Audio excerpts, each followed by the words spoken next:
Salut, bienvenue à la 11e partie.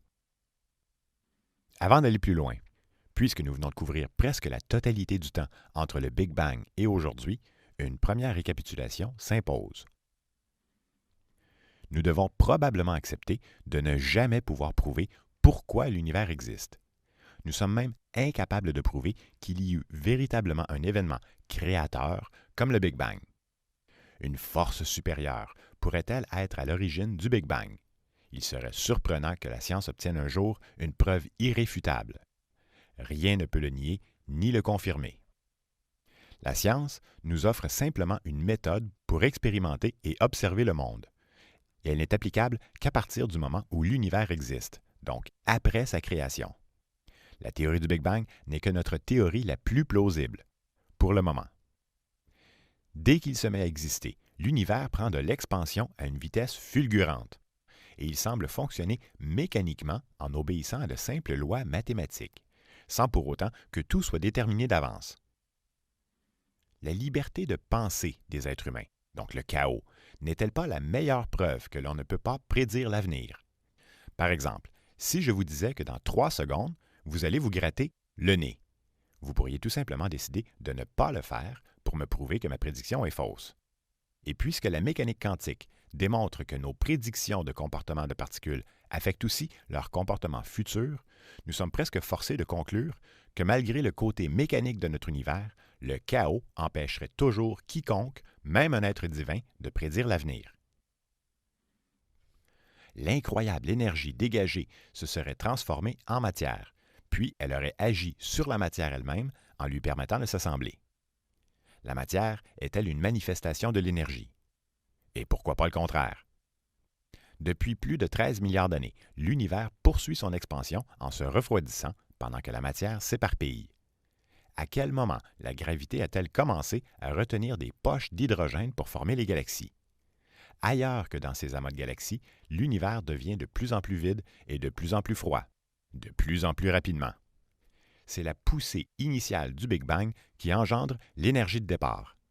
Pour la matière, l'action se passe définitivement à l'intérieur des galaxies, c'est-à-dire là où la gravité permet aux atomes de tomber vers un centre de gravité, convertissant leur énergie de mouvement en chaleur et permettant de fusionner les noyaux atomiques en éléments lourds dans le cœur des étoiles.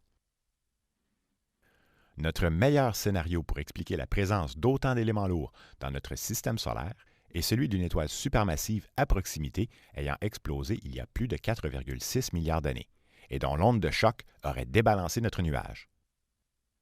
La Terre n'existerait pas si notre nuage n'avait pas tournoyé pour former le Soleil. Cela dit, nous sommes incroyablement chanceux d'avoir autre chose que de l'hydrogène sur la Terre, car même avec les débris d'une supernova, la matière lourde, donc au-delà de l'hélium, ne représente que 1% de la matière totale de notre système solaire. Pendant que le magma de fer et de silicium liquide se refroidissait en surface, l'eau s'est accumulée pour former des océans, et l'atmosphère s'est remplie de bioxyde de carbone, de méthane et d'autres gaz régurgités du centre de la Terre. Jusque-là, absolument rien ne semblait faire de notre planète un berceau unique de la vie. La matière ne sert à rien si elle n'interagit pas avec d'autres matières, soit par le biais de l'énergie, soit par les forces de la nature. Cependant, aucune forme de vie n'obtient son énergie en assemblant ou en brisant des atomes. L'énergie est obtenue à partir de petites réactions chimiques contrôlées et elle sert ensuite à assembler d'autres molécules. Comment la vie a-t-elle pu apparaître à partir de petites molécules simples, comme par exemple les acides aminés, les sucres, les lipides et les bases nucléiques? En fait, nous n'en savons rien. Le premier catalyseur capable de réagir avec certaines molécules typiques de son environnement, en ressortant intact, et pouvant en plus réagir avec d'autres molécules de son environnement pour obtenir une réplique de lui-même, est devenu le premier code génétique. Mais nous ne savons pas comment cette molécule s'est formée dans la nature. La vie unicellulaire n'est peut-être rien de plus qu'une réaction en chaîne contrôlée capable de filtrer les matériaux qui rentrent à l'intérieur et d'expulser ces déchets à l'extérieur. Mais la vie est déjà beaucoup plus qu'un simple paquet de molécules pouvant garder des réserves pour plus tard. À partir des matériaux retrouvés abondamment dans leur environnement, les cellules obtiennent facilement l'énergie requise pour performer toutes les autres réactions qui assurent sa continuité. contrairement aux virus qui attendent passivement les bonnes molécules et se reproduisent frénétiquement autant que possible dès qu'ils le peuvent. Une des leçons fondamentales de la vie, sans doute apprise dès le début, est que seules les formes de vie dont les individus acceptent de mourir parviennent à survivre. C'est-à-dire que leurs descendants vont pouvoir s'adapter dans un environnement changeant. Donc la vie émerge de l'environnement en le changeant. Puis, l'environnement impose de nouvelles conditions aux formes de vie qui s'adaptent en exploitant les nouvelles molécules, et ainsi de suite. Ainsi, les premières formes de vie ont consommé tous les matériaux de base qui traînaient dans la nature, en empêchant toute nouvelle forme de vie d'émerger. Cependant, même en effectuant des copies identiques du code génétique initial, les cellules deviennent rapidement très nombreuses, et nécessairement des variations génétiques apparaissent. Au fil du temps, la vie se sera adaptée à exploiter pratiquement toutes les opportunités.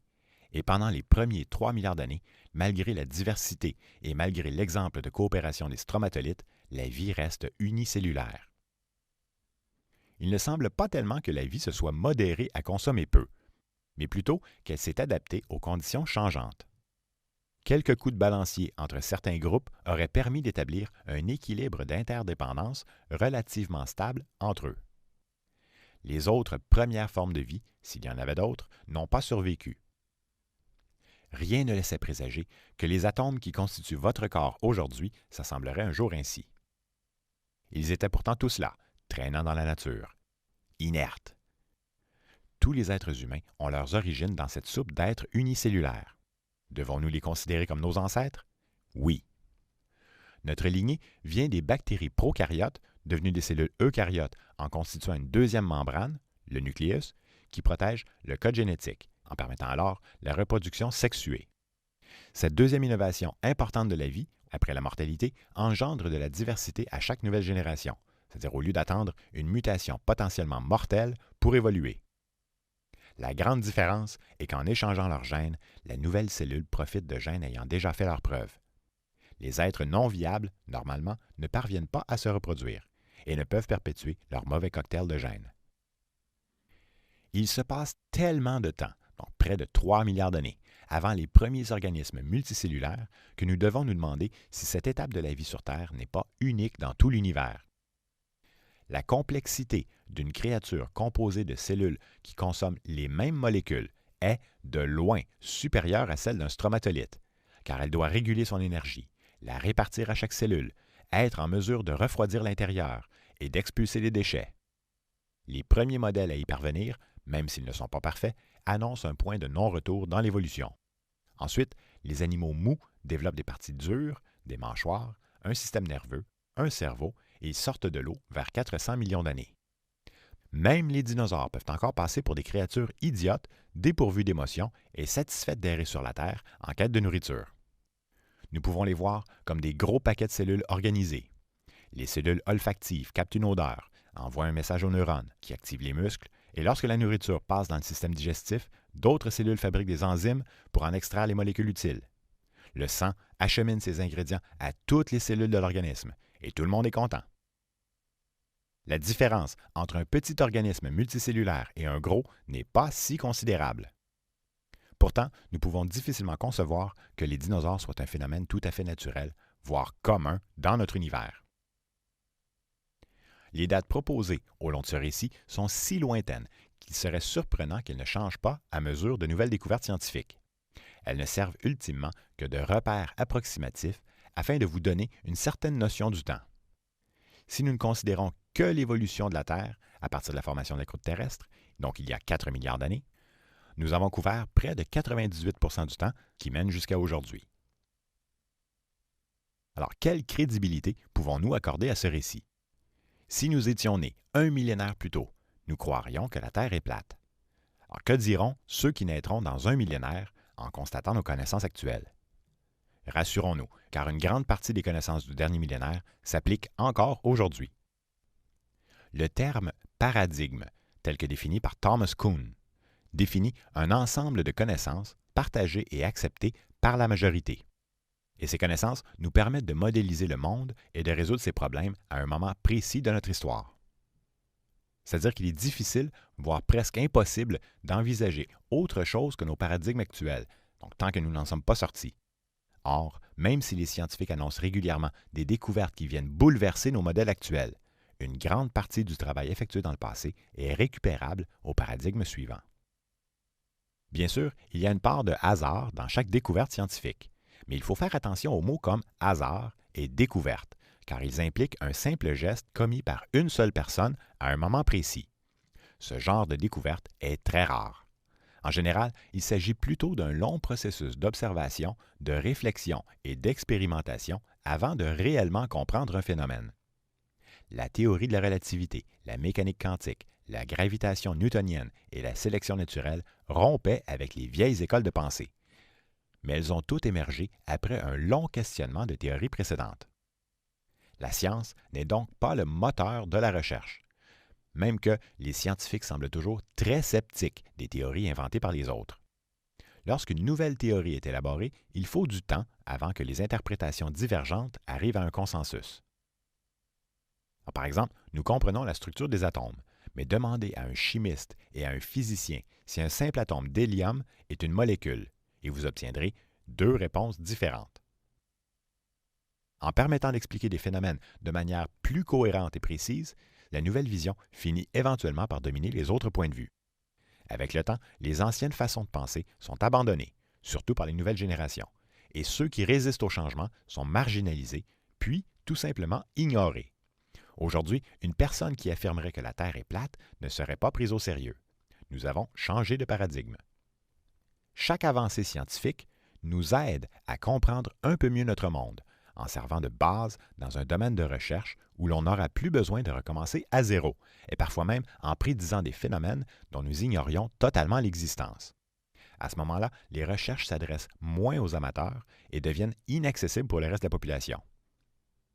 Pendant que les scientifiques s'acharnent alors à appliquer leurs théories, faisant fi de ce qui ne cadre pas dans leur paradigme, les chercheurs peuvent se concentrer sur les subtilités ou sur d'autres phénomènes inexpliqués, avec le sentiment d'être sur la bonne voie, car chaque théorie laisse toujours un ensemble de nouvelles questions sans réponse, avec bien sûr l'espoir de pouvoir les résoudre un jour.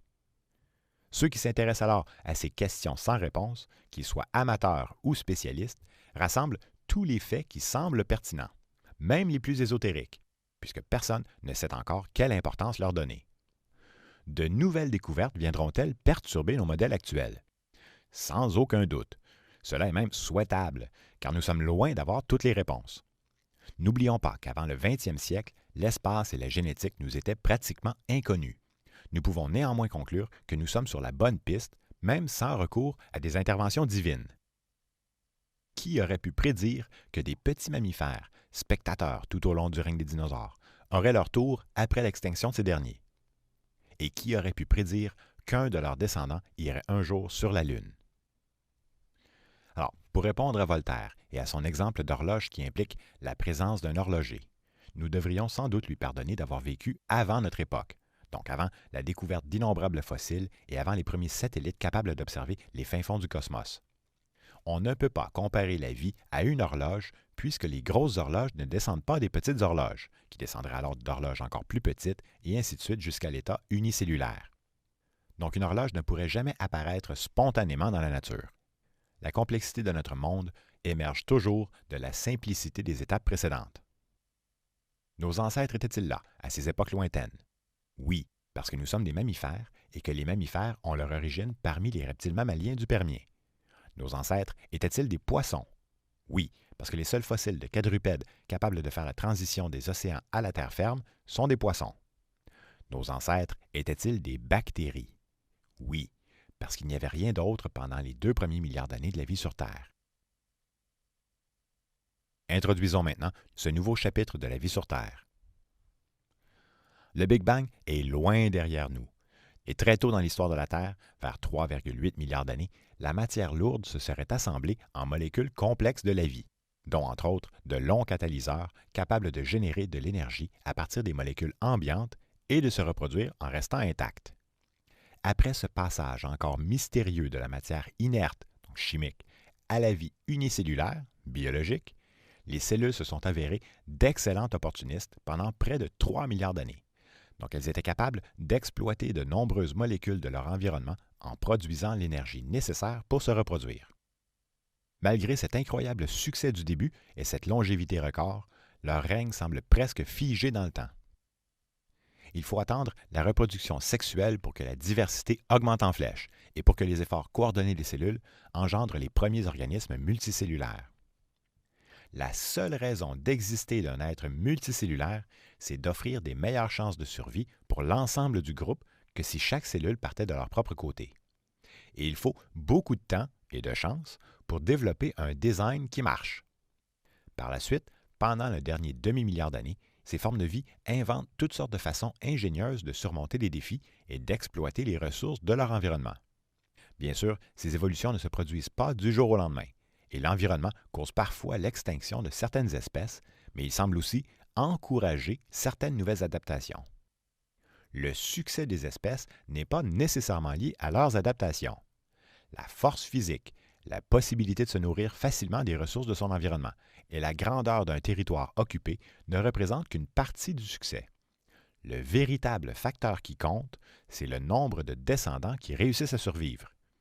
Ainsi, l'évolution qui mène aux êtres humains ne peut être en aucun cas une séquence linéaire d'individus isolés. Dans un tel scénario, si un seul maillon de la chaîne se brisait, les espèces suivantes n'auraient jamais vu le jour.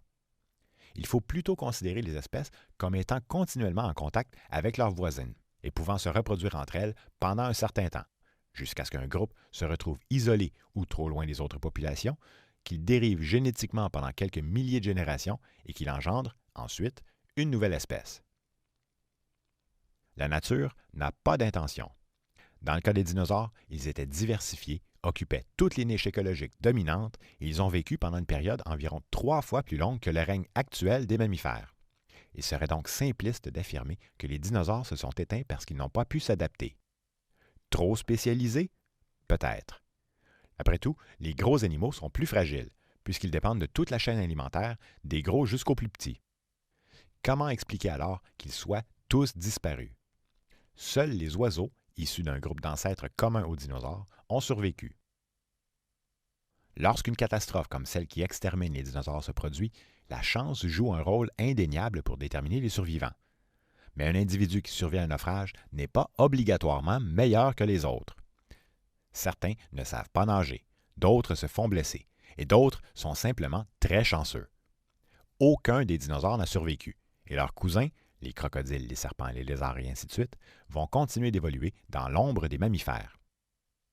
Les mammifères et les oiseaux ont le sang chaud, et ils sont mieux adaptés au climat froid d'après la catastrophe et aux températures moins chaudes qu'au Mésozoïque.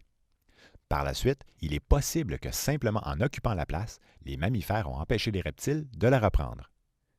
Heureusement pour nous, les catastrophes majeures sont devenues peu fréquentes. Généralement, les espèces déclinent par région suite à un changement climatique ou à l'apparition d'une nouvelle espèce mieux adaptée. Mais ces changements évolutifs n'ont rien de comparable à une extinction massive. La catastrophe de la fin des dinosaures est la dernière catastrophe de cette ampleur jusqu'à aujourd'hui. Quoique notre ère moderne actuelle ressemble à un début d'une période d'extinction.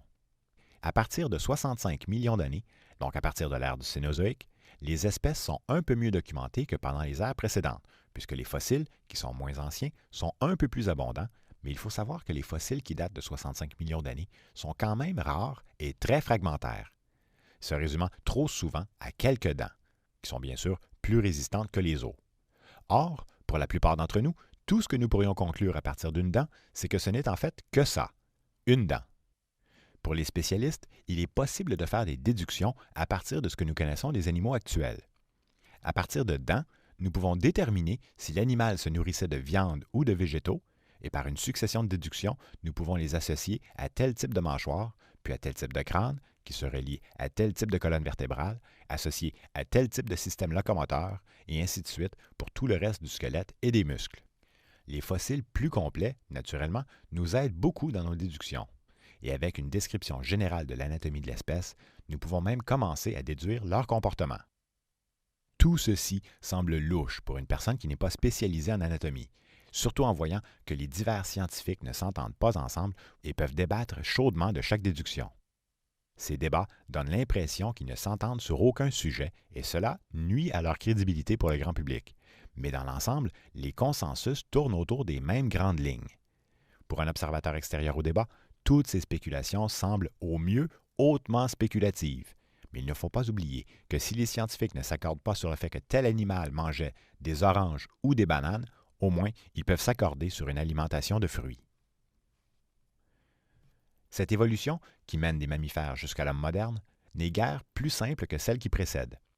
Les traces sont encore si fragmentaires que nous parlons de groupes qui englobent plusieurs espèces, donc il devient pratique de comprendre la méthode de classification des espèces que nous appelons la phylogénie. Au Cénozoïque, nous concentrons notre attention sur les mammifères placentaires qui ont survécu à la catastrophe de la fin des dinosaures.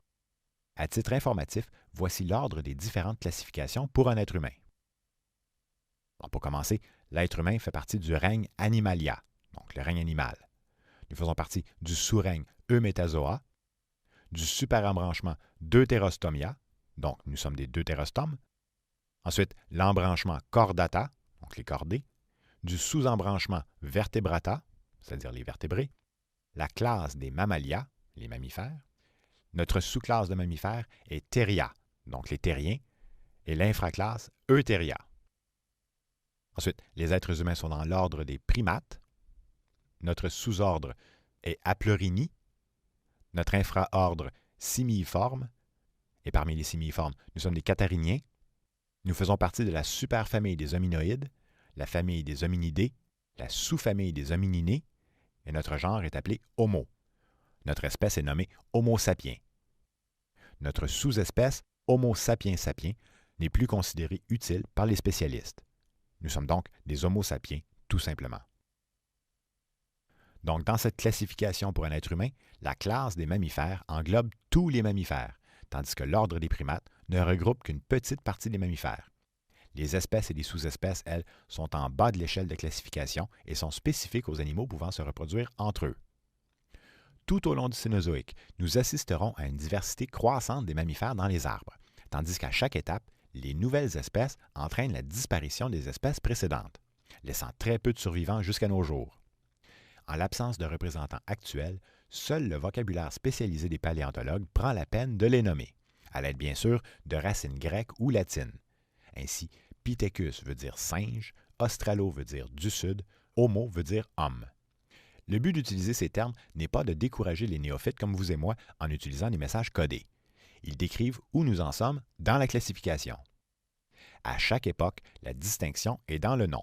Par exemple, Égyptopithecus veut dire singe d'Égypte. Australopithecus veut dire singe du sud. Alors, même s'il existe des ambiguïtés, nous sommes quand même en présence de fossiles de petits mammifères qui s'adaptent à la vie dans les arbres. À chaque étape de notre évolution, nous trouvons des singes avec des plus gros cerveaux, puis le niveau de détail augmente peu à peu. L'environnement est particulièrement déterminant dans notre histoire, puisque nos ancêtres ont dépendu longtemps des fruits tropicaux dans leur alimentation. Encore aujourd'hui, les nutritionnistes s'accordent sur les bienfaits de manger plusieurs fruits par jour. Nos corps se sont adaptés à en manger depuis des dizaines de millions d'années.